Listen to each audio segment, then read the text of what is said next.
Hello, everyone, and thank you for joining us for episode 155 of the MeepleCore Gaming Podcast. I am your host, Tim Jennette, the Metal Meeple, and I'm joined by my co-hosts, Brian Jennette. Sierra Jennette.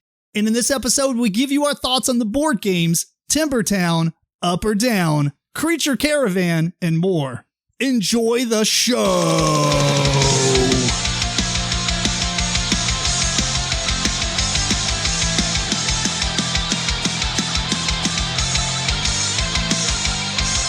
Well, hello, how's it going? It's going good. How you doing? Hey. So if you listen to the intro, you'll notice that we have two different people on here. James and George are actually out of town this week when we would record, and they are at Capstone Gaming headquarters for the CapCon or whatever it's called. So next episode, we'll have some session reports or convention reports from them on how that was. But so we got my wife, my beautiful wife, Hey. Sierra. And this is our first time being on any sort of podcast, so it's going to be pretty fun. Sure. Yeah. And then we got Brian from Dirtlets Gaming. Yeah, and this is the second time I've been here, and this is a much nicer place than it was last time. Oh, yeah. What was wrong with the basement? If you all listen to that episode, it was the mid-Gen Con report, and it was me and Brian. We were down in this, the Airbnb was really cool. It was nice, but we were in this basement. And it really just had Blair Witch vibes. It was great. Yeah, it's pretty creepy. It was very dirty. No, I mean, It wasn't dirty. It was just bare bones, old. Yeah, that's true. It wasn't dirty. You're right. It was clean. It was swept. And so it just looked 100 years old basement. Like a cellar. Yeah, basically. So we are going to talk about some games. But before we do that, we normally would do the what have you been up to in the past 2 weeks since the podcast. Obviously, that really only applies to me to some regard, since you all don't do the podcast normally. But we'll talk about some other things.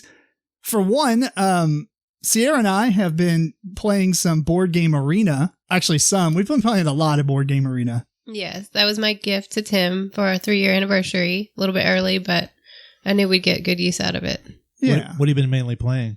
We have like 4 or 5 games on repeat. Like we were doing frameworks for a little bit. We did Potion Explosion, because those are quick. I'm trying to get him to play the Chromino.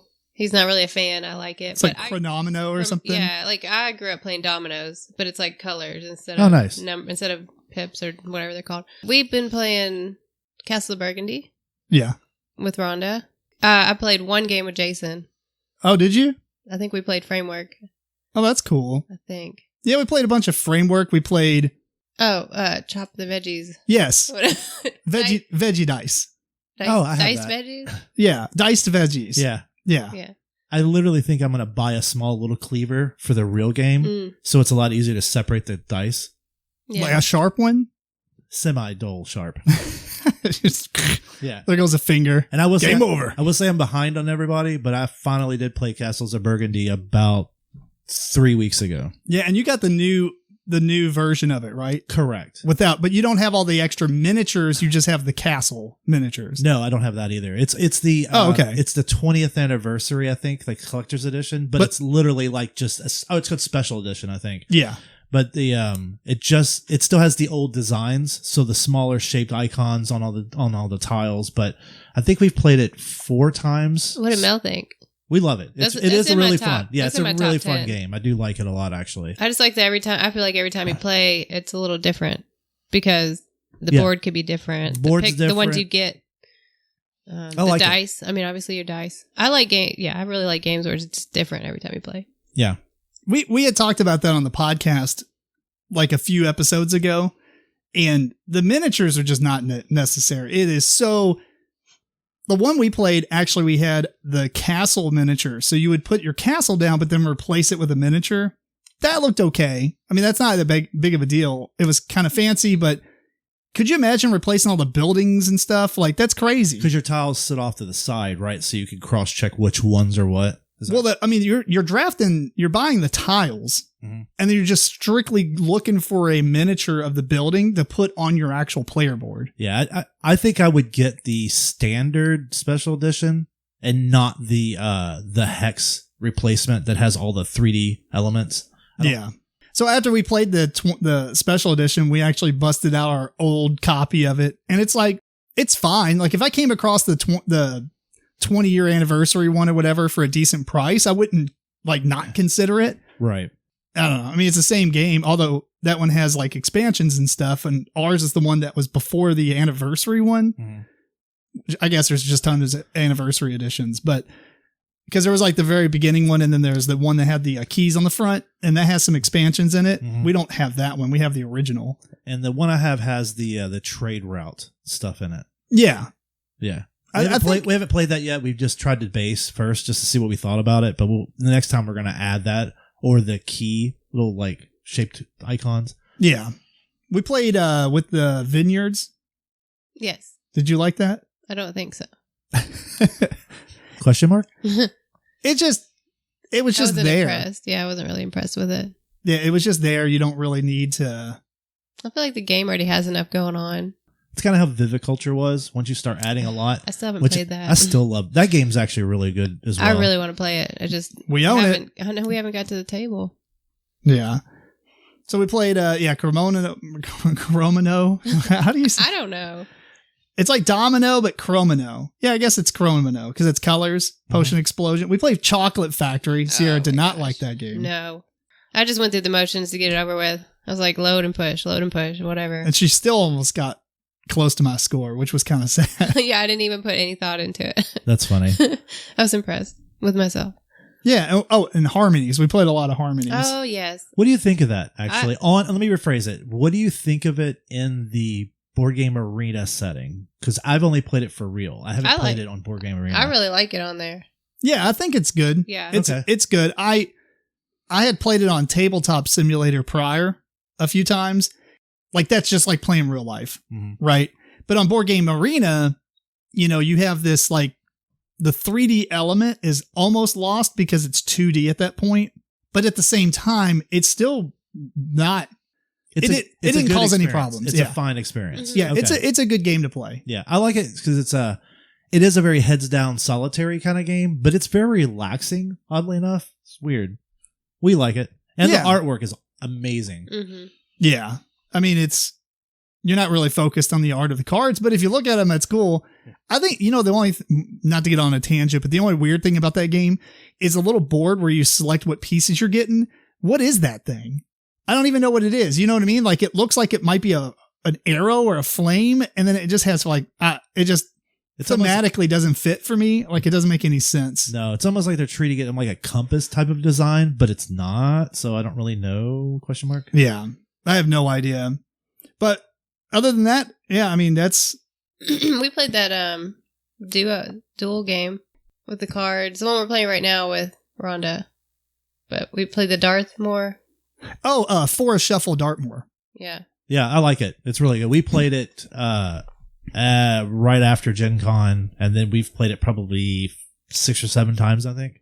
I think I'll be controversial and say it annoys me that they actually came out with it, because they're coming out with the exploration expansion that has caves for the base game. Right. And that will give you like special abilities for the caves. But Dartmoor seems to have all of that, including the caves, all in one package. And to me, it's like, what? Like, why did you have to release the game again? It's almost like a second edition that includes all the expansions, but they're not done publishing the expansions from the first one. Right. They could have just did it where you added the moors to it, to the other games. Yeah. And been fine. The exploration game, the nice thing about it is also has the solo play, because it has a full autonomous system in it where you play so you could play it solo. I suppose. We just picked it up. If people like solo games, yeah, I know. Yeah, we just picked it up yesterday or when we were in Indianapolis. We picked that game up. I mean, do you play games solo at all? Sometimes. Really? Yeah. Very rarely. I don't play it that often. It depends on what the game is, and I have to really enjoy it. James has played some solo games because he's reviewed them from a solo perspective. So it's nice to have that on the podcast. But yeah, I don't do any solos. I can say primarily we play things as a 2-player just because it's me and my wife Mel that we pretty much play. And then based on multiple plays of that or our plays, then that's what we do the reviews for the Instagram channel. Yeah. kind of pull that information off. But yeah, we've been playing a lot of stuff, and then certain things I played specifically because I want to do the photos, so I have to do the gameplay, take pictures of the gameplay, and then do pictures of the setup. Yeah. Which your photos are awesome. Thank you. I got a lot of really good comments. Actually, one about Timbertown. I got a lot of comments on that, and then Jamie Stegmeyer just shared the one for Wormspan expansion. Yeah. So we did that, but we were playing stuff. I had to look at my phone to see what we've been playing. We've been playing stuff like Naishi. We played. That's a really fun game. It's just like a little river game based on feudal Japan. Played Point Galaxy. I think that's my favorite of the Point series games is Point Galaxy. And then, I don't know, we've just been playing a lot of stuff. Like you said, the Forest Shuffle, Dartmoor, played Trinket Trove a lot. And then we picked up a bunch of stuff over the weekend. We took a trip to Indianapolis to go see a friend of ours play a show, but we picked stuff up like the Fellowship of the Rings game, Arborea, Windmill Valley, Living Forest Duel, and then a couple other things, but mainly the one thing we picked up, which was we're big Clank fans. So we picked up Clank Legacy Acquisitions Incorporated 2, and then we also picked up T-Witches, which was the same designer, Manny Vega and Sandra Tang, who's the artist from Flamecraft. So very similar, but a lot more complicated. It is really well done. That's cool. Yeah, we'll have to check that out. What else have we been up to gaming wise? Oh, you know what? I remember something. I finally got to get out Hero Escape with my son, my oldest one, put all the terrain together. I've got tons of it. I've got about 5 base sets and about 8 to 10 waves of releases and the castle and a bunch of other stuff like the snow guys and the lava guys. And we put it all together. We drafted armies. I explained the game to him. We played it. We started to play it a second time, but we ran out of time because, we got other people in the house to spend time with. So, but that was really cool to keep all that. And it was really weird to look up specific promo characters I have and be like, oh man, do I sell this? Because that is one dude's like $80, but I'm going to keep it. It means too much. Or maybe once he gets older and it's not a big deal, then I'll have got that up. Well, no, but I got 2 other sons to play it with. Yeah, you still have. It's staying around forever. One really cool thing I like about HeroScape is just the amount of detail of the painting or the manufacturing of the color work is really well done for being standard. Are you talking about the people or what do you mean? Yeah, the characters. Oh, yeah. I mean, they did a good job. The newest version of it is unpainted unless you buy the painted version, and it's way expensive. I looked at the box that I have. I still have the Myers sticker on it. Nice. And it says $40, but reduced to $20. Mm-hmm. And they're $120 or something retail for the painted sets or something like that. It's crazy. I do like the part that you said when they purchased the who was it that purchased the license? Renegade. So Renegade did it. Or whatever they do. They might have a license from them, but they have a license to publish the game from Hasbro. Right. What I like that they're not doing is republishing old content. But it's a trade-off because the people that have it, now your stuff is worth a lot and it's really valuable and people might be looking for that stuff. But if you don't have it at all, now you don't have a choice. Yeah, it's kind of interesting because there's some things from the waves that I'd want to collect, but I'd have to buy it secondhand and it's really expensive. So do I do that? However, if they were to republish everything, then it would slow down the new content. So now you have double the content out there, which works really well because then you can have tons and tons of variety without having to rebuy things or whatever. But it would be nice if certain things were reprinted, like the later sets, because there weren't as heavily print runs, or maybe like the lava dudes because they were Toys R Us exclusives. Oh, gotcha. Like stuff like that. Like, yeah, that would be nice if they kind of reprinted some of that. But otherwise, I think they got some very similar things anyway, so it's not that big of a deal. I'm not entirely sure if I'll buy any of it, though. That's fair. I've got tons. I don't think you have enough. Yeah, we have plenty. Sierra, your thoughts? We have plenty to keep all boys occupied. Yeah. Yeah. I have enough teams, plenty of. Yeah. we played 500 points and it looked like we didn't even pick on any models because we set them all out and then we took them. Oh, dude, it was crazy. Yeah. I have a photo of it. Oh, yeah. It was good stuff. Yeah, it's pretty good. Well, anyway, what else? Is that pretty much it gaming wise other than us playing Lego Fortnite? That's kind of funny. Yeah, I think so. It's not really Lego Fortnite. Odyssey? It's called Odyssey. And it's like Minecraft survival, except not a destructive. Well, and it's like some of the things you'd love to have in Minecraft incorporated into Lego. Like, if you want to build something, it's in your chest. You don't have to go get it out of your chest. Got it. It's almost I like don't know if there's a word for that, but quality of life, kind of. Yeah. Not that it's a quality of life for Minecraft, but for this game, they kind of took things that were like, man, it would be awesome if this could be a thing in Minecraft and implemented in that. So that's really fun, and we're looking forward to playing it with the kids this weekend. But back to Brian, what have you been up to gaming wise, or is there anything you want to share other than the games we're about ready to talk about? Clearly, but not a whole lot really. We've just been trying to. We now are getting to the point where we're kind of being more selective with the games that we're looking for, because I think now we've kind of figured out the styles that we like of games. yeah. And there are some like stuff that's really heavy campaign oriented are the ones that we're kind of like hesitant on, except for Clank. Clank's we like the humor and we like the gameplay, so we knew the incorporated part would be fun because you're destroying things, you're putting stickers on stuff, and that whole aspect I think is hilarious. Yeah. And so we got that. Plus we still have to go through the rest of the campaigns of Death May Die. So we've gone through I think 5 of them. I think I have 3 more to go through. Like 2 sentence. What do you think? I like it. 3 words is good too. Okay. No. Thumbs up. Wait. Like and subscribe. No, look, here's what I would say. I think one thing I like about the Cthulhu Death May Die game series is it's very easy to set up. It doesn't take very long to play. Things can get out of hand quite quickly if you're not watching where your sanity is, or if you're just like, oh, screw it, I'm gonna run through all these rooms, and all of a sudden you're like, I got like 9 things on me. Now, what you can do is certain abilities allow you to do burst AoE, where you can literally kill everything. But if you're bad at rolling, there's only so much you can do to mitigate. I think some of the characters are stronger than others. I will say that. But we're only in the first, I think, 4 or 5 runs through. Yeah. And we almost lost the last one. We're really close. I think I almost went insane. And then one of my characters did go insane, because I think when you go insane, you rebirth yourself. I don't know. I like you choose another character or whatever. No, it's the same one. It's like, okay. It's like a resurrection kind of thing. Ah. But I actually like it. But I like the thematic, and I'm a big fan of like H.P. Lovecraft and that whole mythos of all of that series of things. And we have a lot of books on that, so it's like I think that's kind of why we like it. We would probably also like Arkham Horror if we actually played it a little bit more. But that style of game I do like. The interesting thing is, when I was little, like games like Hero Quest and stuff like that, they're considered like Ameritrash.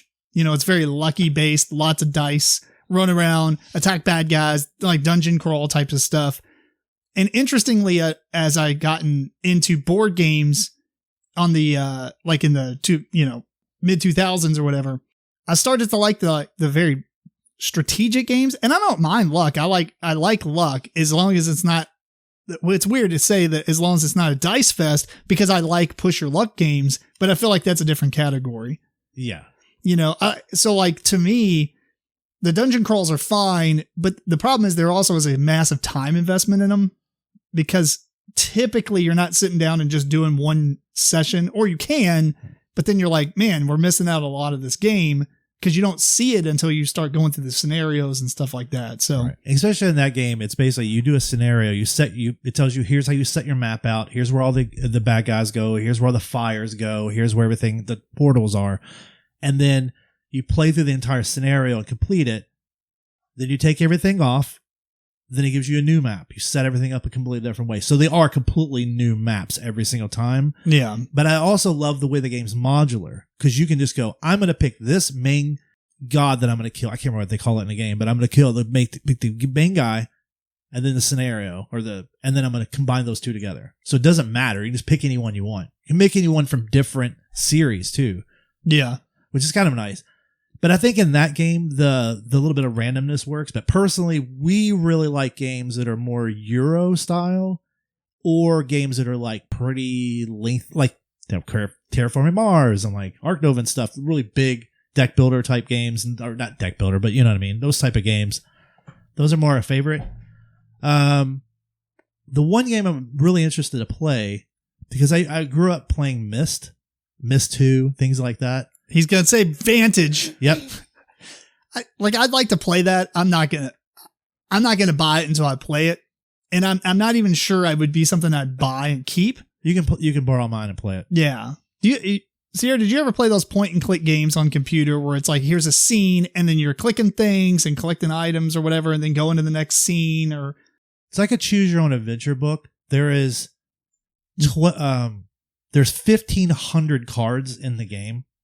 And basically what it is when you and a partner are landing on a pretty much a random planet, different locations. You start off with your guy in the center. So you have a board that has your character card. You can get all this stuff and equipment and stuff around it. And that's how you mitigate the dice that we haven't played it, but basically there's a mitigation part that you have with that. But then there's a main board that's basically, here's where you're at. And then you pick a piece, and it might say, all right, I go north. Pick card 175. You pick it out of the deck and you go here. But I would say I've seen people play it 15 times and not have the exact same cards ever. Because there's so many. But this game is more about the journey, not the destination. There is not a in-game trigger, more or less. You have a mission, but you can do the mission and say, okay, I'm going to keep on going. So it's a little bit of a different game. That's why I bring up Myst. It's an experience rather than a game. Correct. Yeah. So it's a little different, but there's not very many games like that. So I'm kind of interested. And Jamie was saying it took him about 10 years of development to build it. No, that's crazy. So every single review is basically like, this is the most insanely large game I've ever seen in my life. It is so overwhelmingly complicated of how large scale it is. It's just, it's insane that somebody could actually build it, to be fair. Yeah. Well, Sierra, what kind of games do you like since you're new here? I mean, I know the answer to this, but like what's some of your favorites? Let's start with that. No particular order. I like Mysterium. Yeah. And I like Castles of Burgundy, Orleans, or whatever. And Apotheca. Well, Apotheca, yeah. Although I haven't played that in a while. I wonder if it'll drop down on your list a little bit. Probably. Creature Caravan moves on up. Oh, yeah? Well, spoiler alert. I mean, I still like some of the other card games that I've played. What's it? Diamonds? Like, I like some of those games. Yeah. Trick taking. Trick taking's fun. And then we both like the bag grab, whatever that style is called. Bag building. Bag building. Yes. Bag building. And surprisingly, since ESO, I like deck building games now. So you can thank ESO for that. Before that, I thought they were terrible. But the trick-taking games? No, deck building. Like, if you would have been like, let's play this deck builder, I'd be like, oh, gross. I have found I really like deck building games. I do now. I don't know why. Something about it. Yeah. Like, now that, like I said, ESO introduced, I mean, I would call it a deck builder. It is a deck builder. Yeah. It's basically Ascension with a small mechanism change where there's like these 4 cards off to the side, and you can spend power points or whatever the resource is to move it towards you, and you get the ability from it. But they have a caveat that if you get all 4 of them, you immediately win the game. Yeah, if all of them favor you, and then every time you play, like, there's like, let's just say 10 different types of decks, and each person gets to pick 2 decks each. But you also have to earn them in the game. So, like, not all decks are even available. Yeah. Fair. So, once I got used to that game, it kind of opened the door to other deck builders. And so, it's kind of broadened my gaming a little bit. Because we bought the game. Is it Mycelia? No, not Mycelia. What's the other game I like that? It's like a little deck. You got a little deck building element to it with the mushrooms. Yeah, that's Mycelia. Is it was Mycelia? Yeah. So, like, before that, I would never. Like, I would be like, ooh, mushrooms. Ooh, deck building. But now I like deck building. That always messes me up because there's 2 of them. Yeah. Yeah, the fun, colorful one. Yeah. She hasn't played Clank, I don't think. Have you played Clank? I've never played it. Yeah. It's so good. I love that game. I like Clank in Space because everything is pop culture space reference from movies. But we don't own it, right? Mm. Yeah, so we'd have to borrow it. Yeah, we have the original Clank in Space, something else, and now we got the incorporated, the legacy one. Nice. I think we've played Clank Catacombs probably 20 times, probably. Yeah. That's fun. It's a good game. I think I'd be interested to see if you like the last part of it. There is an element where you have to like leave because you're moving around on this map. And if you don't get past or you don't get back so far, you lose the game, period. I think I remember you telling me about that. Right. Because you're trying to collect these little like idols basically. And if you can't get back, guess what? You lose. So there's a trick. Sometimes you might literally get out early and the other person gets a little too greedy. And then they die, and then you win. Well, anyway. I'd probably play it safe. And I will say the reason I like it is because I love Dune Imperium. So that's another thing. Dune Imperium is a fantastic deck building game. I don't even remember that one. I know you played it. I know, but I can't even remember it, man. Well, I mean that's par for the course. Yeah, par for the course. We can play a game, and like a month later, it's like we play that. We own that. Oh my gosh! You're like, this game is brand new. Never Show seen me it. a photo. Maybe I'll remember. All right, well, you all ready to get into some games, or do you got anything else you want to say? Let's do it. You good? I'm good. All right. So the first game on our list is Timber Town, and it's designed by Ryan Boucher? I don't know how to pronounce your name. Sorry. And it's published by Alley Cat Games. This is a 2-player game in which each player has a grid, a board with a grid. It's a 4x4 grid, and you're going to be building this town as you draft tiles.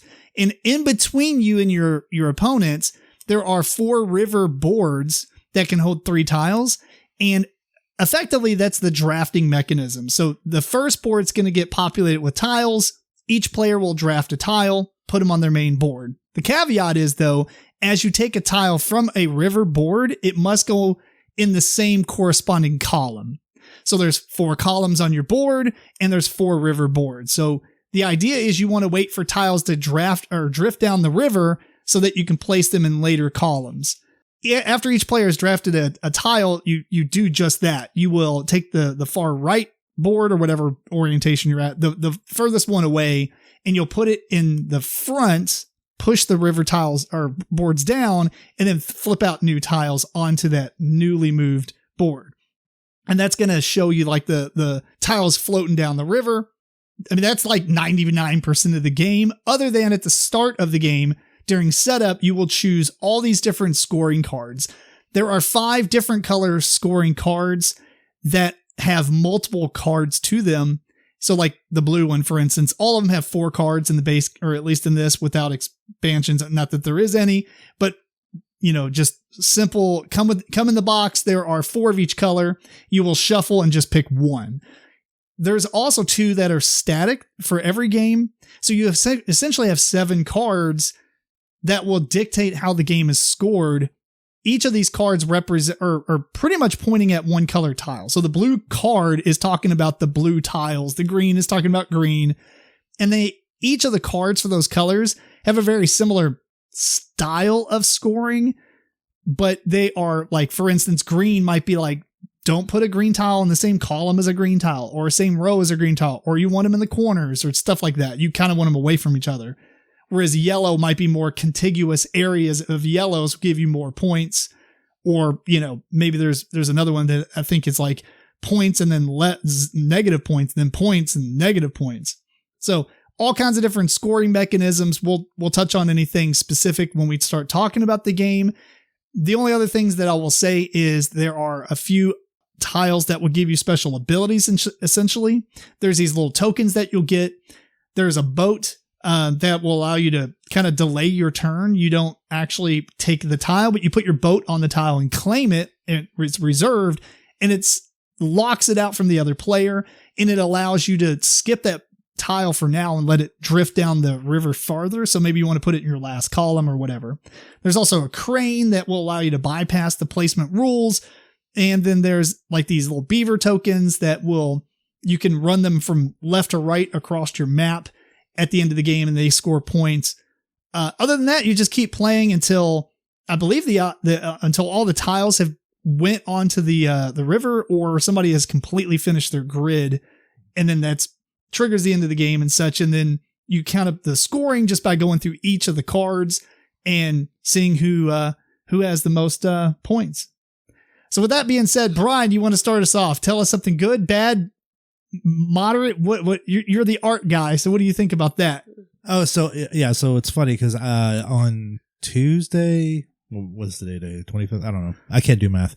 But basically, the other day we posted a review of this game. I don't want to have to look at my review again, but we really like it. It's a 2-player only, so and a lot of our games are 2 players. The original copy had an error on the homes card where the values were incorrect. So when you bought it at Gen Con, they gave you the replacement cards. Yes. So I have those. So I've already swapped those out. It took me a bit to figure out what was wrong, but it was a value that was in the instruction manual that was wrong, that was different on the card. Well, one of the card also has like all the cards have like a grid with like an iconography of the scoring, and then it has text below. And one of the cards was mismatched. That's correct. Yeah. So like I get why they replaced it. I guess they just ran a print run of all 4 cards because I think 2 of them or 1 of them was fine. Yes. But whatever. It just took me a second to realize what's wrong with this. But no, it's a really it's interesting because how you play, both of you could actually focus on one specific. It's really hard to do all of them, which we found. The homes card, that's kind of one we tend to kind of focus on. The temples is one of the ones that you're talking about the yellow cards when you said home. Yeah, sorry, the homes are the yellow cards. Real quick, just to pause on that, I will say that they list the replacement cards as a promo set on BGG, and I have submitted to have that taken down so there's no confusion. People trying to sell these replacement cards on eBay or something stupid, no. Because it will happen. It will happen. If people can scalp and make money, I mean, right. Yeah. The one thing with the temple, when you're doing the pagodas, there's only so many of them. So if 2 people focus on it, the numbers won't be the same. So you have to watch, because if your opponent's trying to pull too many of them, you might want to pull back because they can really go overboard. And we've tried a couple games like that. So what we try to do is stop the other person by taking a couple of them because there's only a certain amount of them in the deck. Now, you're saying words, and I'm assuming pagoda is the purple. Yeah. Yeah, sorry. I'm like, I don't know what any of this crap is unless you look at the card itself. Right. Now, Sierra and I, and a lot of people online have the same complaint about this game, and the fact that when you look at the scoring cards, it's a bunch of colored squares, and it makes a lot of sense. It's really easy to look at and say, okay, red here, blue here, blah, blah, blah. But when you look at your player board and you have tiles, I have no idea with that, not at a first glance. It's hard to tell the difference because everything is green. I think, the tiles are too busy. The artwork is too busy for me. Like, I like the puzzle aspect, and I like the river aspect. Like, that component's really cool, but the art was just too much. It was overwhelming for me. Looking at my player board, like, oh my gosh, what is even going on right now? That was actually I had to look at my review, but one of my major quibbles is that some of the buildings could look similar at first glance. And even though the icons kind of help mitigate that, I wish there was a better way to differentiate some of the buildings to match the cards. And they've done this before in other games where the tile isn't the color, but it's the roofs of all the buildings on the tile. Like, all the buildings on this tile have blue roofs. Okay, so it's clearly a blue tile. It also has a small icon in the corner that shows you it's a blue tile.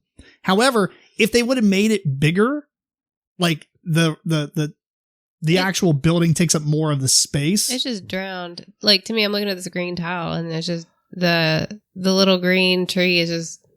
Oh, that one? I can't even tell what that is. Is that green? It's a green tree in the corner, and it's just totally drowned out by the image, in my opinion. Right. Like, one of the things they could have done is on the iconography in the corner is do a really thick color outline that matches the color of the cards. That would have helped it in a very quick way of just glancing over it to know. Yeah. I think that would have helped a little bit.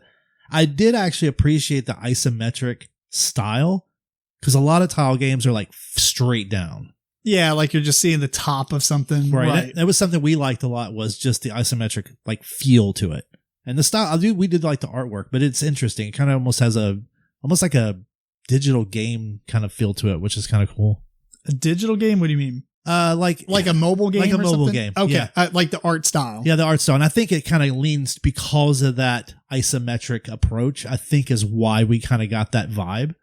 But it is surprisingly a pretty fun game. Like I like the rafts too because at least they decided to make them two-sided.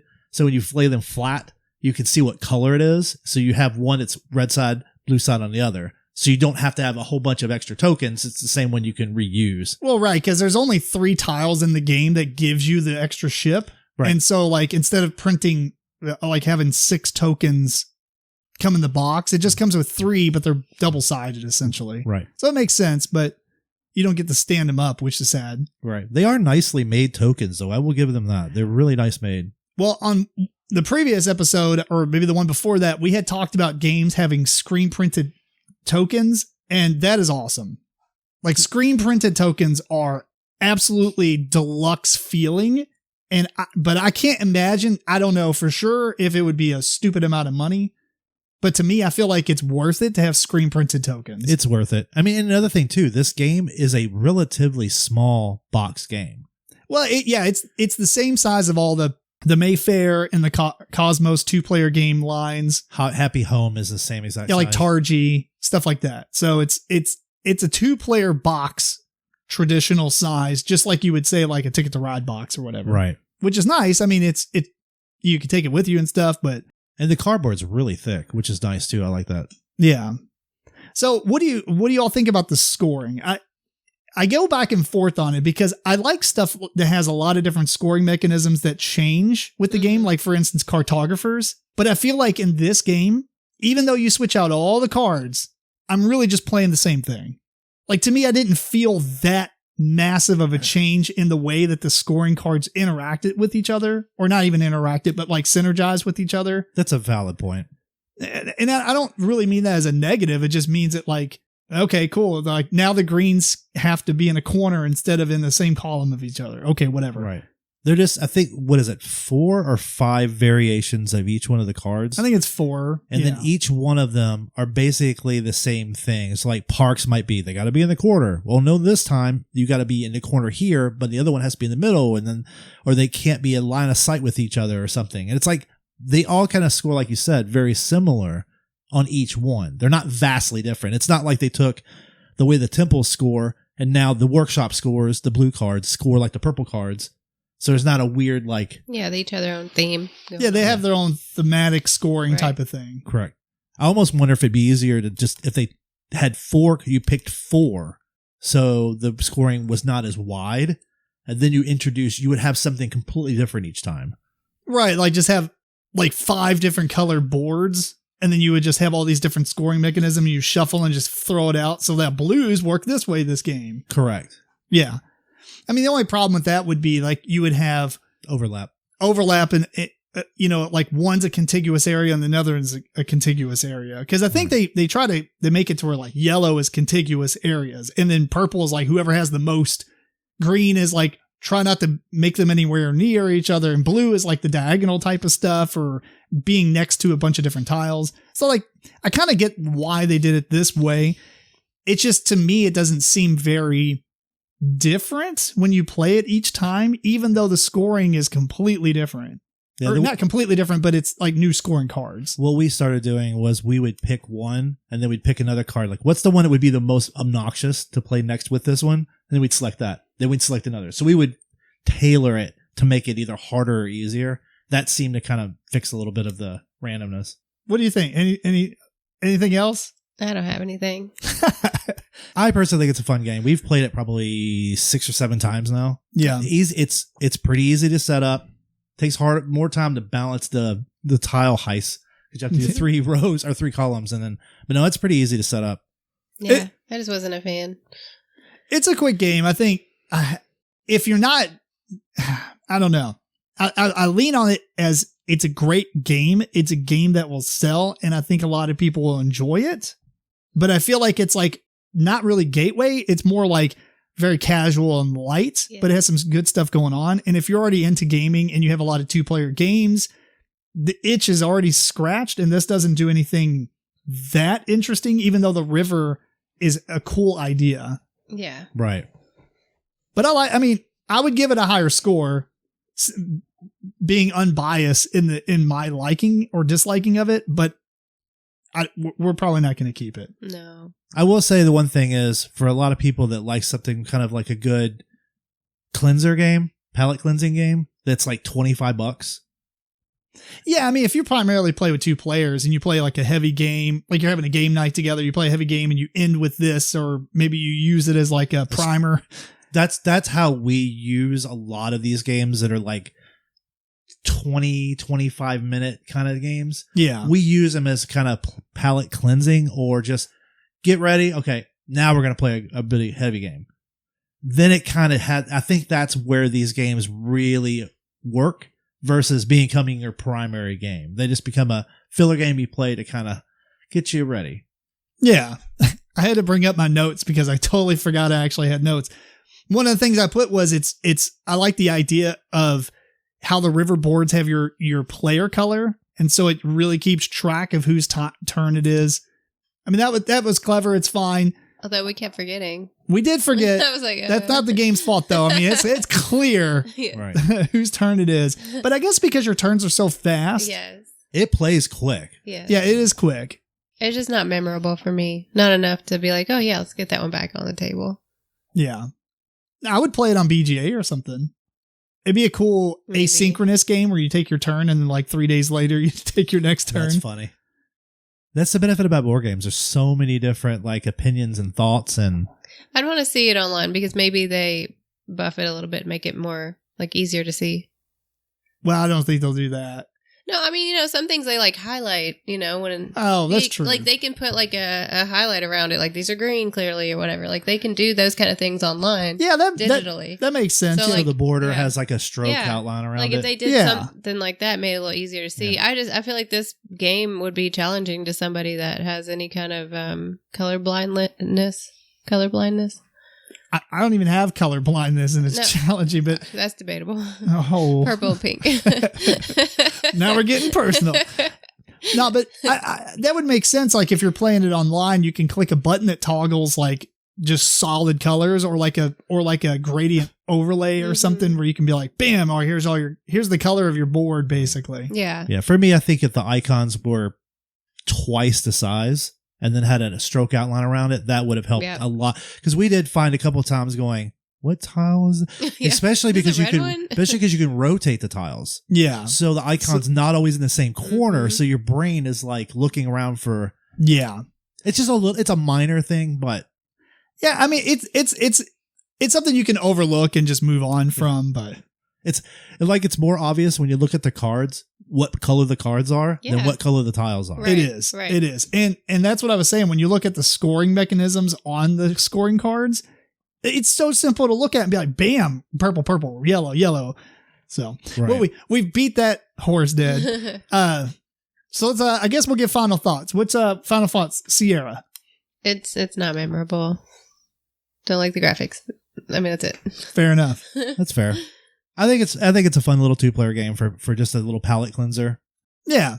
I think if you like tile drafting games and you don't have a lot of them, or you're new into board gaming and want something that is very light and can just be played really quickly, this is a game to try out. Yeah, like if you just give them Calico, River City Glassworks in this game, and it'll give them a nice little balance. Like, welcome to gaming. yeah, Yeah. exactly. Yeah. All right. Well, anyway, that is Timber Town.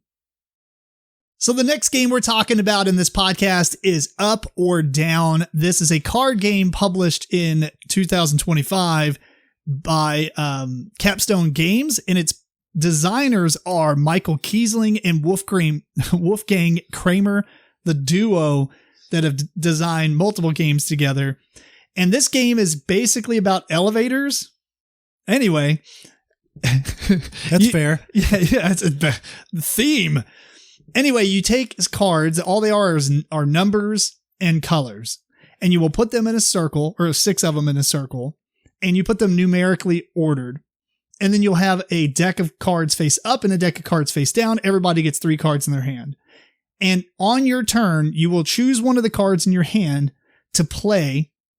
Well, not well, kind of to play. You're going to put it out there, And whatever number that you have, it will allow you to pick the card that's right above it and below it. So if you played a 57 and the nearest number below it, essentially you're just seeing where it slots in. So a 57 in our case on the if you're watching the video would be between 52 and 77. So the card that you played will allow you to pick one of those two cards to pick up. Then the card that you put out of your hand goes in its space. So you're trading it. And then the card that you picked up will actually be played in your tableau. Your tableau is essentially 3 different columns. And as you place the cards, they will either go up in values or down in values. And you can't slot, like if you start at 30 and you're going up, you can't get a 19 and put it at the bottom because that elevator is going up.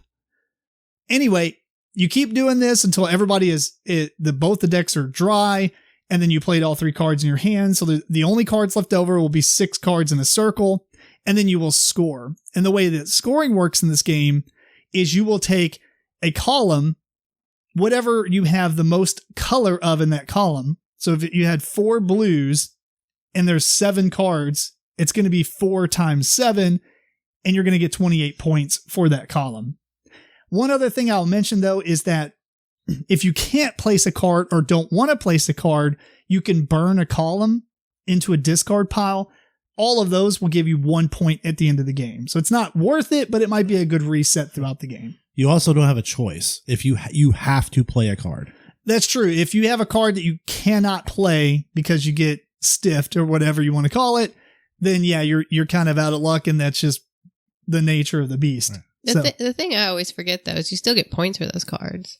You do. In my head, I'm always thinking it's a negative whenever I'm right, like playing. you're just going to lose them all. Yes, but you still get 1 point for each card, which, like in my case, last game, it was 4 cards if I put them to the side, and then my new elevator stack was still 4 points. So it's like I really didn't lose anything by starting over. True, right. Yeah. But sometimes you can get burned really heavily. If like you've got 3 columns that are doing really well, and you get to the very end, and those 3 cards in your hand, you can't really grab anything good. Right. You might get really screwed. Right.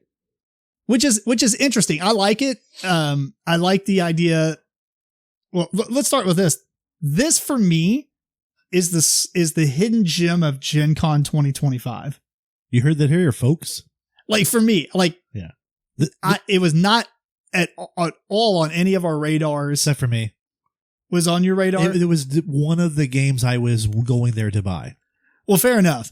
But we went through the entire list. Obviously, there's like 700 games, so we miss things or whatever. And Capstone's definitely a company we looked at, and we had some other games on our list. But then I don't know. You know, card games, I guess, are easy to overlook anyway because there's so many of them. Yeah. But you got this. We played it at Gen Con. And then you wanted it. I think you went back the next day. You went back and got it. Well, I gave you money, but that's right. I got it. It was like $10, right? $12. 12, yeah. I mean, for the good money, filler game. Man. And for me, the reason I think we gravitated toward it when we saw it was we like Ohanomi. Yes. And it's in that realm. So I was like, oh, that looks pretty fun. It's interesting because a long time ago on the podcast, we used to do a segment called Into the Pit. Right. And we would take 2 similar games and pit them against each other. You would have pit these 2. It like this and Ohanomi. Yeah, that would be, that'd be an interesting. I don't remember that one. I played it though, right? You have. It's that Japanese game. You get 10 cards, you draft 2, you're putting them in the columns the same way. But the difference is every like you only played it for 3 rounds, and like the pinks the greens score every round, the blues only score the second and third round. It's familiar. Yeah, and it's then familiar. So you're doing both games. You're trying to do the same thing. You're building columns. The difference is in this one, you're really trying to get a big column with all the same colors. Right. Yes, which is where I get hung up because I'm so focused on the numbers that I'll end up with 2 and 3 of the same color, and I just don't score as well. And then you look over at Tim; he's got all red cards, and you're like, "Oh my gosh!" Yeah, he's got strategy down. I don't. I'm just focused on the numbers. Yeah, we've gotten to the point now we haven't played it as much lately because we played it an excessive amount of times. Oh goodness! But basically, we figured the best strategy is you do one column that has at least 13 to 14 cards in it. Then the next one has somewhere between 6 to 7. And the last one is just trash. That's your burner. That's your burn pile. Because that way you can start as low as you possibly can on that first one. And that first thing is like 5 times 14. So right. do math. I can't. You bring up an interesting point, though, indirectly, is player count. Right. Like, I felt like this works at a lot of the player counts, but the really high player counts, I'm kind of like, nah. Like, it's a good, I wouldn't call it a filler. I think it's too long to be a filler with 6 players. Is it 6? It can play up to 6, yeah. Oh, that takes it to 124, right? Or whatever. 128 or whatever. Okay. Yeah, so like each player, you add more cards into the pool so that you have an even amount of cards that each player is going to get or whatever. But to me, it's the board state changes too much 5 players around by the time it's your turn again, which might be good, but it could be bad. But there's no planning. Well, and with our game of 4 people, we were stuck in one spot. We just kept right there. This specific spot, we just kept trading almost the whole game. Yeah. So, and I don't know if that was just our game. It was a one-off, but I was like... We had one game like that where the variance was, I think one was like 20-something and the last one was like 36. Right, like because the card you put down is always within this big range. You might have like a 6, a 9, 12, 15... and then 87 and then 92. So everybody has all these cards that are in the same range and they're always picking from the same 2 cards. Yeah, that's what happened. But when that happens, usually everyone's kind of feeling the same pain, if you will. I mean, that's fair. Yeah, you're spreading the love. The sadness. Yeah. Exactly. But I mean, I also like that you just play and at the very end, the scoring takes you 30 seconds. Right. If that. Yeah, it's really sad to try to count your score ahead of time because then you burn a column and you're like, no. Yeah. Why? But no, it's fun, man. I do like this game a lot, actually. I do too. And I think the quality of the cards is really nice. And they have this gold gilding that's on each card and on the box. I mean, and I never even noticed all the different images on the cards. I haven't paid attention. The doors are open, right? Closed. Yeah. One of the yellow. I didn't pay. I'm literally looking at the number and the color. The lower the number, the crappier the scene. Oh, right. Because that one lady looked like she came from a fancy party, or she was dressed fancy, but looked like she was coming from. There's one. She's in the basement. Yeah, some of the low ones look really wrecked. Sketch. Yeah. Yeah. I mean, it's like so unnecessary to have that much different art in a game like this, but yeah, that's cool. I think that was actually something I mentioned in our review was the same way. Like I like that the variation of the artwork. It's just enough. Yeah. But final thoughts, I guess, because it's a card game. There's not that much to say about it. No. I will say that even if you own Ohamani or Ohamami, I swear I used to know how to pronounce the game. Even if you own that, you can have both because I think this one is a little bit more, I'm going to say strategic. People might disagree with me. Ohanami is very traditional. Get cards, just draft them, pass the deck. And that's fine, but there's a lot of games that do that. And this is a very unique way of getting cards. So it's different, even though the goal of the game is very similar. I think it's all. The other thing I really like about this game, you open the box, here's instructions and cards. That's it. There's nothing else in there. Well, you bring up one other point that I actually I thought of before, but I didn't write in my notes, is it sucks to go through the cards and take out the ones for the player counts. Like if you just played a 5-player game and now you're going to play like 2 players, that deck is completely shuffled.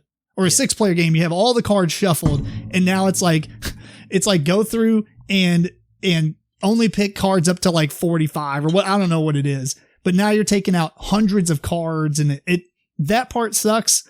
But there's a lot of games that do the same thing, so it's not that big of a deal. So for me, it's not a big deal because we played as 2-player. So what we do is we sorted our 2-player set. Yeah, on one side. On one side, and then the other one has a little wrap around it. So we're like, okay, this is what we play unless we add something else. Yeah, no, that makes sense. If you're going to play it with a consistent amount of people, right, then it doesn't matter. Like if you're playing 2 players, 3 players, or 4 players, that's fine.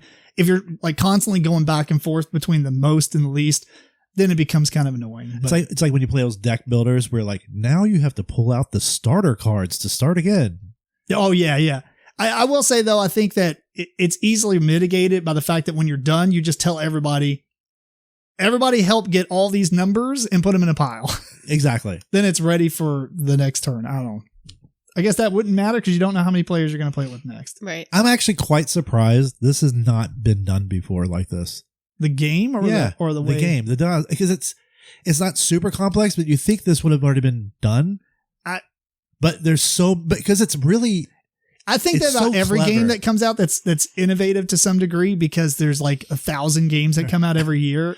But it's not like a Magic game where it's like there's like 1,000 things on the cards you have to learn. True. It is literally you put it in a little fan shape in 6, just 2 in the middle. You play. You have 3 cards. Yeah, put them in order.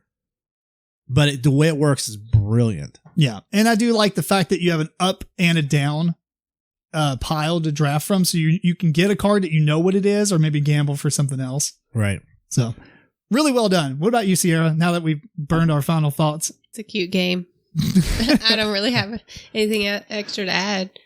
Thumbs up, like and subscribe. Yeah. Good game. Anyway, that is Up or Down. It's not like I was going to add more to it, but then And last game on this episode that we're going to talk about is Creature Caravan. This game was published in 2024 by Red Raven Games, and it's designed and the illustrations are done by Ryan Lockett.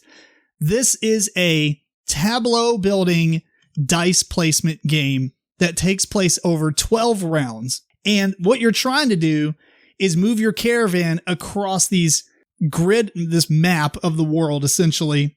And the map is made up of 4 different tiles that are a 6x6 grid. So you end up having like 25 spaces to go through. While you're doing that, you're also going to be playing cards in front of you and doing a ton of stuff. And what's really interesting about this game is that every turn is simultaneously done. So at the start of the turn, everybody takes their dice, they roll them, and then you just stop talking to each other and do all of your actions.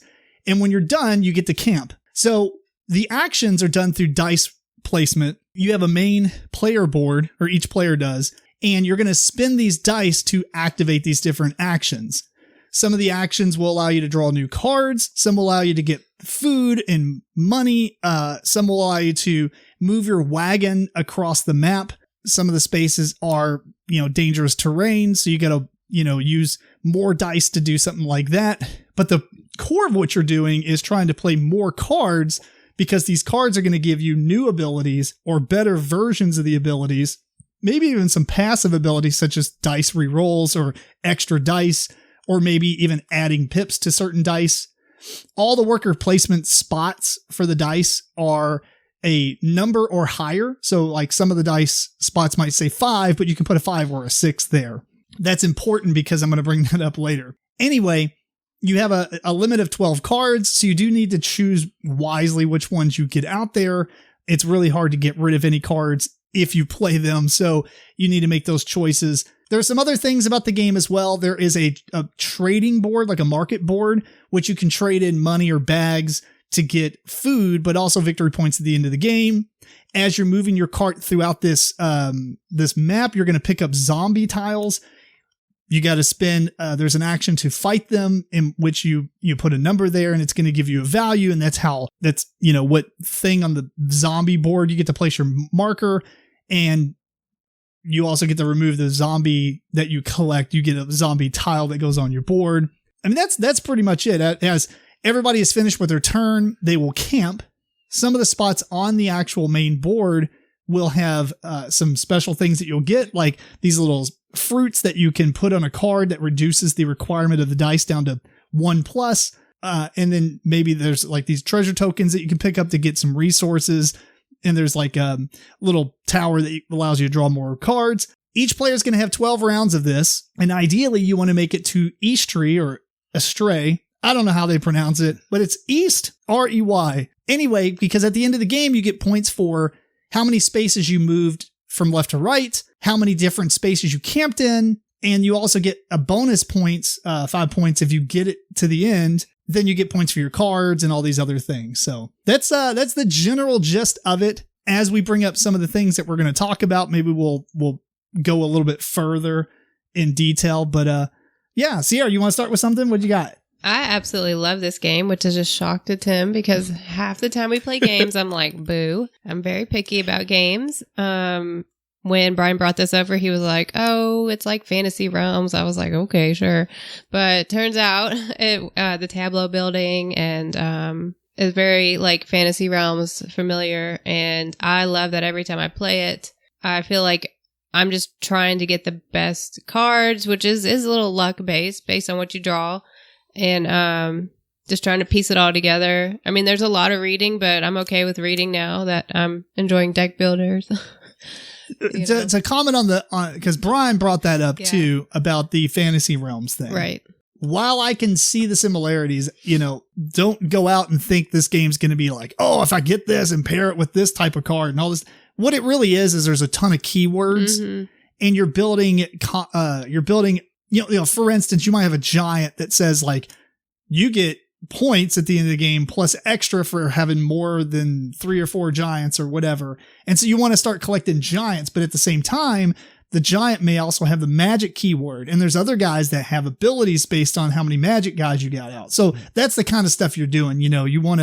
There is a reason that you want to go for a certain couple of different keywords and kind of build a tableau with that. But yeah, overall, I mean, like you're going to be burning through cards a lot anyway. Yeah. And I think there's 135 cards and every one is unique. It is, at least as the ability is concerned, but the artwork is repeated, I think. Yes. I think there's 180 pieces of artwork in this game. That's pretty wild, considering he did it all of himself. Yeah. That was something that really, because when he did Sleeping Gods, his art style for that was take this oil kind of style, but do it digitally. So he did everything digitally. This one, he opted to do it a different way. He was like, I'm going to try this watercolor style. So basically he did all the outline work by hand and then traced it and then digitally watercolored it. He was like, oh, this will be faster. Guess what? It was not faster. It was way longer.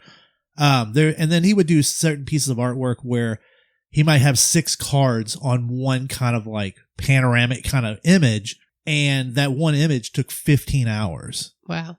But at least you get to zoom in on the different spots and make like a bunch of cards out of it. Yeah, which is really cool. There's a couple games I played like what was the one? It was like the Lord of the Rings game was like that. The 7 Wonders style game.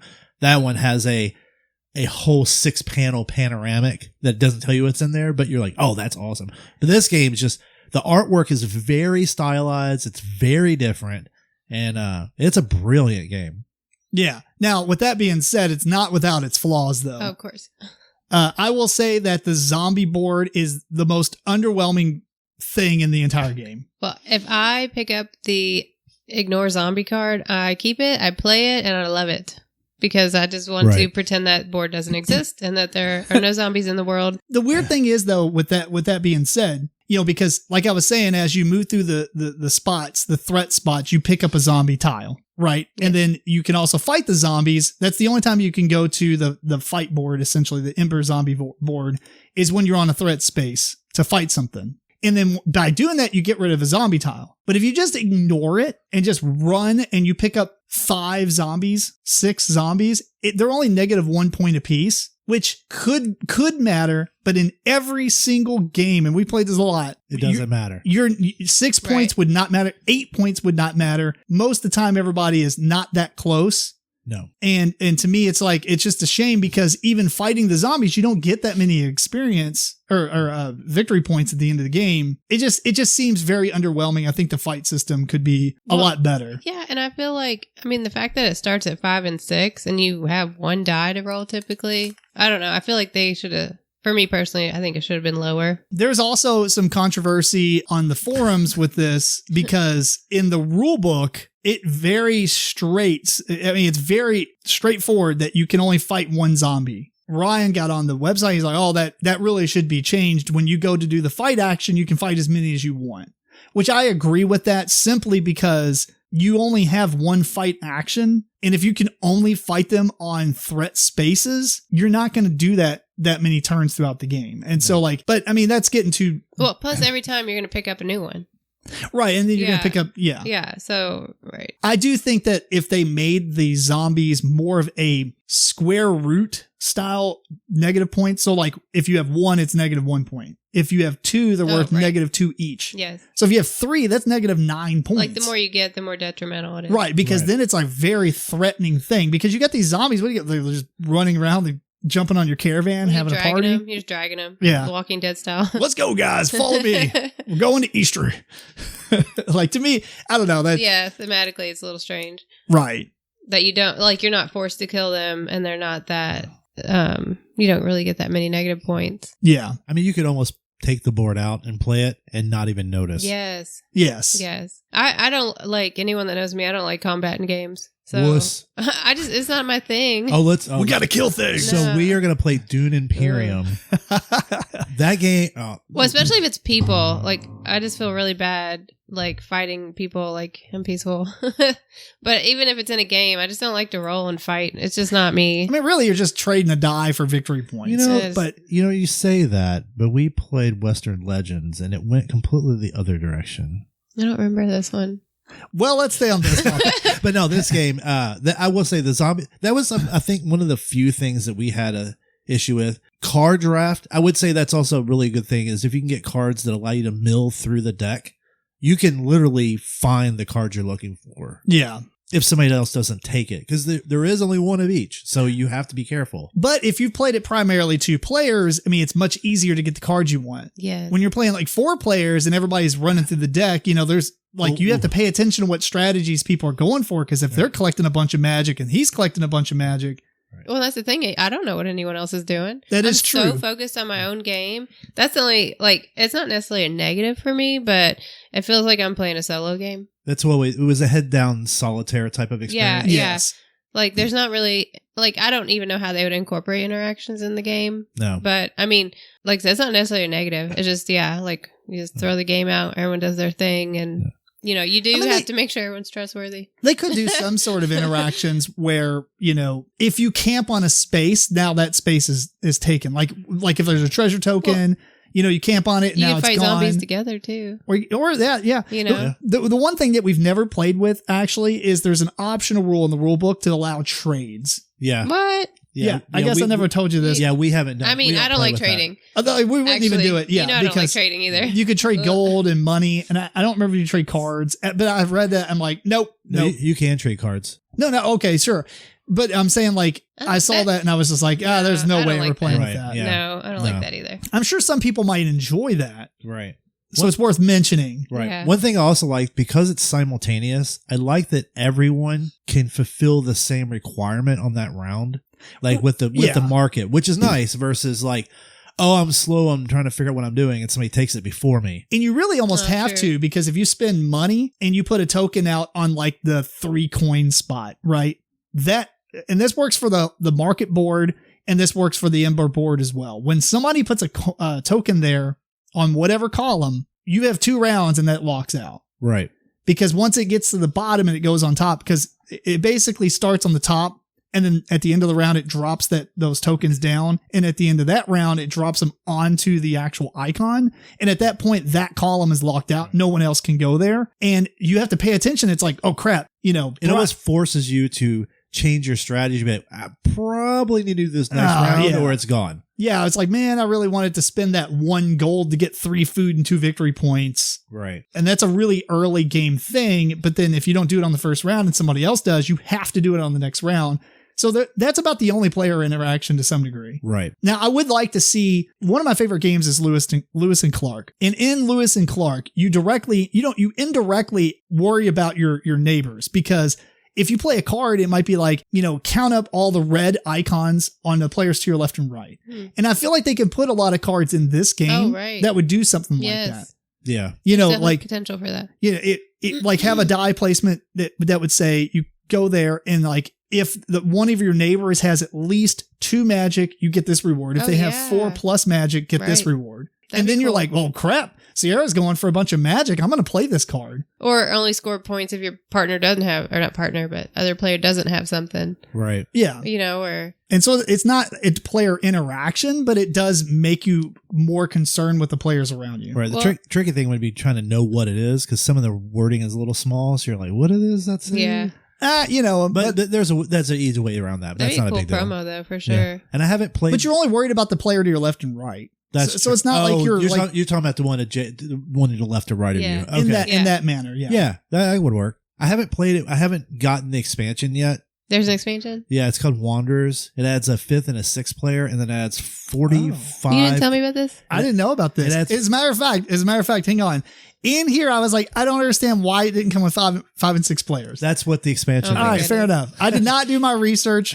I think it adds 45 cards and some other stuff too. I wonder what's in it. Oh man, Ooh, I have to look it up. I don't know that much. Add this to my Christmas or anniversary list. Or all right, is this actually out? I know, man. All right, well, look it up and see. We'll do it live. Well, so one of the things that I said last night when we were playing is I'm surprised that you can only go to the trade board one time per turn, and I'm surprised there's not a card out of all those cards that give you the ability to go to the trade more than once. True. The only problem is I think that would nice. give you a very unfair advantage to everyone else around you if you luckily pulled that card. Yeah. Well, I guess for me, it's like I would like to go here and here. Right. Like, I mean, sorry to people that aren't watching the video. I would like to do the bag trade and I would like to do the dollar trade in a turn sometimes.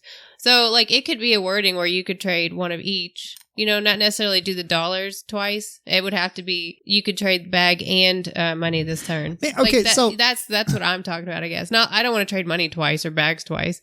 Like specifically, the Ember board. Right, works the same way. You can only go to it once unless you read the thing online where he says you should be able to do it every threat. You can go as much as you want. To me, like the market board should be able to you trade as much as you want to some degree. I wonder if you can trade the bags and the money. No, it says one trade in parentheses specifically. Yeah, but I don't see why you shouldn't be able to because the higher stuff. It's not like you're going to have like 50 bags laying around.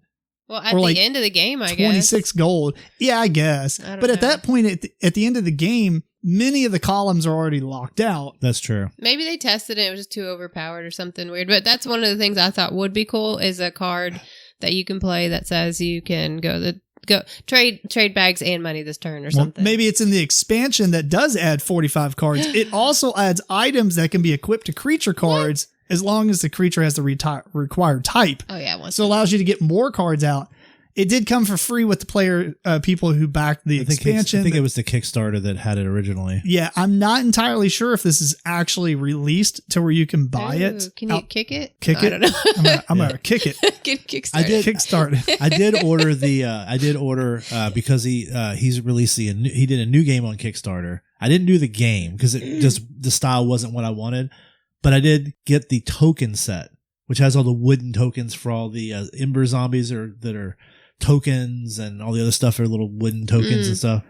Yeah, I mean, I think the components in this game are fine. It would be kind of neat to upgrade the little squares that players put out on the trading boards, but the bread tokens and stuff, I guess the squares are fine. I mean, what else would you have? You want it to be like... Yeah, squares I think work for Yeah. I do like the version that they finally did with, because one of the earlier prototypes of it, every one of the bread and the little bags and everything were round. So they were the exact same round shape as the coin tokens. Yeah, it looks a little better. It looks a little better with the little bit of a die cut to it. I don't like coins. The coins, well, because the ones and the threes. Yes. Yeah. If one was silver, one was gold, that would probably help. I have to really pay attention that I'm not cheating. Right.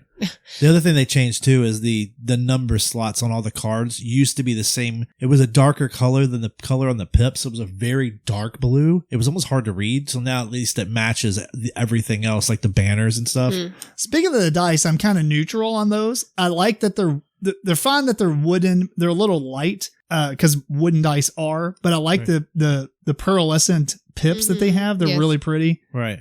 But I almost would rather have chunky dice, since that's like a main thing you're moving around, because with the wooden dice, I feel like I've knocked them over a lot more than I should have. That's true. That is valid. Because they're not heavy. Yeah, or maybe just make it where they're a little heavy, because I've seen wood dice, they're heavier, a little deeper, like thicker, and then make the pips the same color of each one of the different tokens. So you'd have a green and I mean, that's an easy thing to upgrade yourself, though, I guess. that's super. Just get some more dice. Perfect. Yeah. Have I played anything else about this guy?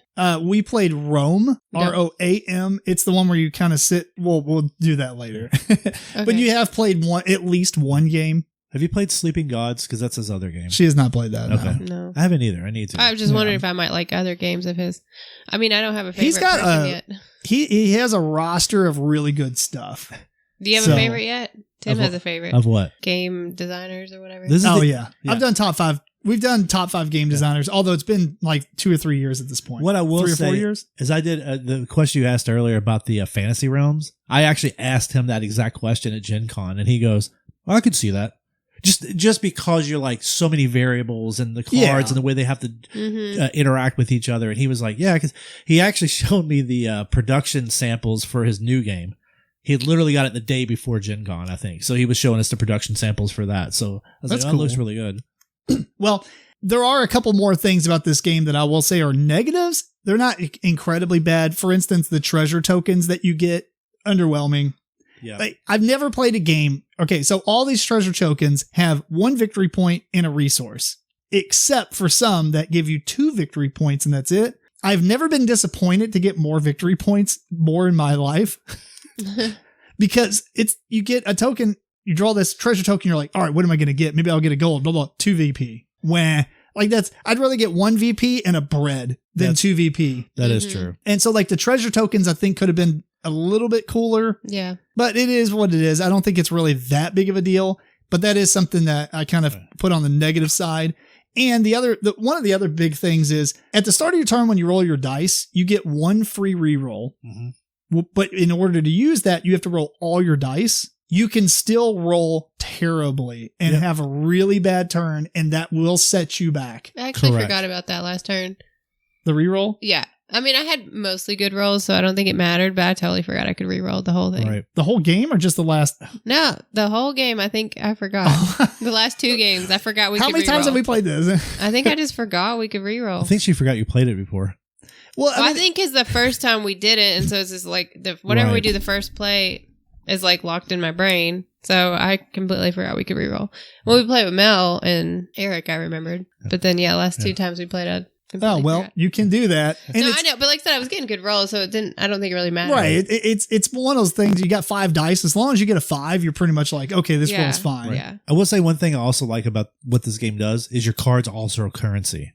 Oh, yes. That is true, because as a free action, you can discard a card for a bread or 3 for a gold. Nice. And that's what I was saying earlier, that you're going to churn through cards. Mm-hmm. Right. And I like that because, and I like the fact that playing a card is a free action as well. You know, you're not reliant on like dice rolls and such to do so. I don't know. I think this is a phenomenal game. It's really good, even though it is mostly solitaire and not a lot of player interaction. Right. And it does have some room to grow for me. Like, you know, or like some things that I consider negatives to it being completely just objectional or whatever. I think it's a great game. Like, this is fantastic. It has to be a great game when Sierra's like, I like this game. And I'm like, what is happening? We're immediately buying it. It's funny. That's 2 games I've at least recommended that you guys were like, what? Oh, what was the other one? Up or down? Oh, yeah. That's fair. All right. Yeah, that's 2. To be fair, you've recommended a lot to me, so there we go. Yeah. Well, I liked Western Legends as well. Somebody else did not, but it's not her style of game. Man, that's because you didn't role play the right way. Yeah, we gotta play like Westerners. Yeehaw, buddy. Yeah. I'm gonna steal all your stuff. Is that the game we played at Gen Con? No, we played it here. I don't know. It's a Western game where we're stealing robbing each other. We're the bank robbers. Kinda. It's Western. Well, for those of you who are still paying attention to Creature Caravan, let's do our final thoughts. And Brian, you want to go? Swipe right. It's good. No. No, actually, it's board game dating app. I didn't even get that for a second. So what was the price point? 35, I think. I have zero idea. I think I paid 40, but Okay. I got on Board Game Geek from a person. Oh, gotcha. It is a really good. It's deceptively complicated because once you start getting all the cards, you don't realize. I think there's 8 different. Is there 8? 8 or 10 different categories of characters? I think it's like 12. Yeah, I think Okay, 12. maybe more. So it's like your brains, some of your turns can be a little long because you're like, what do I do? Yeah, but it's perfect amount of length. Yeah. Because it's simultaneously done. That's the kicker. It doesn't really matter because if you finish your turn in 2 minutes and somebody else takes 3, you're only waiting 1 minute, you know? But you're still sitting there going, what am I going to do now? What am I trying to add? You're still thinking. Yeah. And so like the simultaneous play, like I'm really excited to having 5 and 6 players because games that are simultaneous, it doesn't matter how many players you have. It marginally increases the length of the game. And I think that's something over time we've started to learn that we really like is games that have some type of situation where I do X, but somebody else may do a weaker action, like Earth, for example. That kind of situation. This one's really interesting because everyone goes simultaneous, but it doesn't matter. You're just saying you like games without downtime. Yeah. Yeah. Like Puerto Rico or something, somebody does a main action, but everybody else gets to follow it, and so you're always concerned with what other people are doing because it keeps you interacting. Right. Or if anybody's played SETI with 4 players, I'm just going to go to McDonald's, get food, and come back, and then my turn should be ready. Well, anyway, final thoughts for Sierra. Love it. And now I'm excited to get the expansion. Yeah, we will. 45 more cards. I'm excited to see what they are. Oh, right. And equipment. Oh, and equipment. Yes. Yeah, I'm excited. I do like this game a lot. Yeah, I like it at every player count so far. Or we've played it all player counts. Yeah, we played 2, 3, and 4. Yeah. 5 and 6. Sure. Why not? It would be nice to see an expansion that added a little bit more player interaction, like I was saying. But otherwise, this is a fantastic game. And with that being said, we are at the end of the show. How'd you like? Did you have fun, Sierra? Sure. Is that I'm just not a talker. That's really? Yeah. She's pretty quiet and shy. So no, I'm reserved. She's reserved. My bad. That's her. At one point, she did say that she did her top 10 list. So we might have to still do that. Although you'll have to redo it now. I'll have to redo it because, I probably could take diamonds out. I like it, but, I could probably replace that one now. That would be interesting to see, like, between what our top, say, 10 games are and then what your all's top 10 are. Because they're going to be very different, I think. Like mine and hers will be incredibly different. All of us. Yeah, but Tim likes to hang on to games. He's like, "This isn't my top 10. I haven't played it in 15 years." I don't care. Like, that's how good it is. Oh, sure. Like, come on. There's no way. There's no way that if you replay it now, you're gonna have the same thought process as you did 15 years ago. You could almost change it and say, okay, out of all the games you played in the last not 15 years, but you've got World of Warcraft on there. That was how long ago was that? To be fair, I think that was because we played 2008. Yeah, okay. That was like a 14-hour game, and I think it's epic. More. That was just more the grand scale epicness of it. But what we could do. But how can that be in your top 10 if you've only played it once? And it takes 14 hours. I've played it 7 times. Oh, okay, my bad. Now here's another thing you could do. Yeah, we could change it where in the last couple of years, what are the games you've played that are now in what you would say would be a top 10 game for the No, last that's one? a stupid topic. Like we already do like the top 10 of 2025 or 2024 or whatever. Okay, here we go. One of the things I'm gonna do for my channel is I'm gonna pick multiple games and be like, what games have the most premium components for being a base game? I mean, that's a good top 10 list. Because there are certain games I'm like, whoa, some of this stuff is really, really well done. Yeah. Unless it's idiotically expensive, but some of the ones aren't. And I have one. It's that D&D game. What's it called? I don't remember now. It's right over there, but the name isn't on the side of the box. No, it's that. Oh crap! It's like it doesn't matter. Is it expensive? It's like $40, but that's not bad. Yeah, I mean, it's fantastic quality. It has all these plastic gems and stuff in it, and it's really good. I mean, I'll show you after the podcast. But I was talking whether it was like Dawn of Ulos. That one's got some really good figures in it, and the tiles are super well made. Yeah, there's a couple. But you have to limit it though, because if you talk about like something that's a base game. Rum and Bones, not Rum and Bones. What's that? Chip Theory games. Oh my god, the one with $1 million dice in it. No, and the chips. Oh yeah. Oh my god, I cannot. Well, there's Splendor, and that has like chips in it. Yeah, but Splendor's $20. This other game's like $150. Yeah. You know what I mean? So it's like you have to like. Well, you'd have to say sub $100. Under 60. Yeah, sub $100 game or whatever. Right. Yeah, there's $1 million. But yeah, no, the games we talked about today I think are awesome. It'll be interesting to see like what kind of topic you come up with next time and see what everybody's different thoughts are. Because you probably have some of the other guys back and see what they come back from their convention.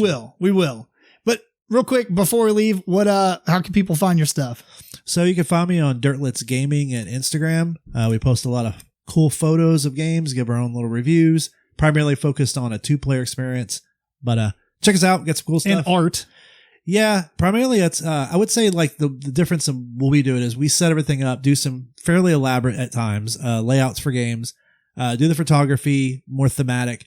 We're going to do it probably like once a month or so. I'm going to do one a little bit more elaborate, and the other ones will be, they still take some time, but our focus is also on the artwork and the artists and kind of celebrating that and kind of linking to them and so forth. And since we've been doing it, we've met a lot of really cool people through it. I just got sent a game from, Ashy Feet. It's Dark Heist. So they sent me a game to review. Because it's so dark thematically, and I'm going to do it in October. So all of October will be dark themed games. Nice. And very, very awesome pictures. Check out his Instagram. It's Dirtlets Gaming. Yep. Anything else from you? Nope. Reserved one. Thanks for having me. Yay. All right. Well, anyway, I think it's about time we wrap this episode up. We want to thank you again for tuning in to episode 155 of the MeepleCore Gaming Podcast. This episode was recorded on September 25th, 2025. Please send us questions and comments at meeplecore@gmail.com. Follow us on MeepleCore on your favorite social media platforms, and check out video versions of the show on youtube.com/MeepleCore. Until next time, this is Tim Jennette, the Metal Meeple. Sierra Jennette. And Brian Jennette. Keep on rocking and rolling dice.